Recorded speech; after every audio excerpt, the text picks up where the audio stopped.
যুক্তরাজ্য আন্তর্জাতিক গণমাধ্যম বিবিসির একটি অনুষ্ঠানে অংশ নিয়েছেন বাংলাদেশের সঙ্গীত শিল্পী আসিফ আকবর। বিবিসির London headquarter the Nadia Ali শোতে অনুষ্ঠানে সাক্ষাৎকার দিয়েছেন এই সঙ্গীত শিল্পী। গতকাল ফেসবুকে আসিফ লিখেন, শৈশবের 3 ব্র্যান্ডের রেডিও টিউন করে আব্বাকে বিবিসি ওয়ার্ল্ডের খবর শোনাতাম।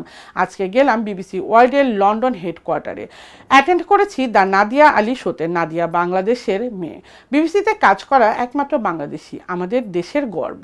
বাংলা ইংরেজি মিলিয়ে ককটেল ইন্টারভিউ দিলাম। বিবিসিতে সময়টা ছিল বেশ উপভোগ্য। আসিফ লন্ডনে গেছেন তার নতুন গান চিরদিনের জীবন সঙ্গিনীর প্রকাশনা অনুষ্ঠানে। 15 মে ব্রিটিশ পার্লামেন্ট হাউস অফ কমন্সের কমিউনিটি হলে এই প্রথম কোনো বাংলাদেশি গায়কের গান উন্মুক্ত হলো। দ্বৈত গানটি আসিফের সঙ্গে কণ্ঠ দিয়েছিলেন ভারতের অনুরাধা পারওয়ান।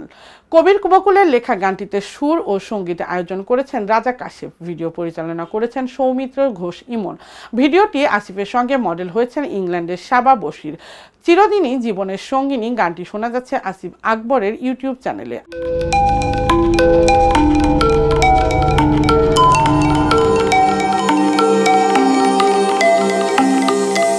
টেক টিভি, দেশ ও দশের কথা বলে।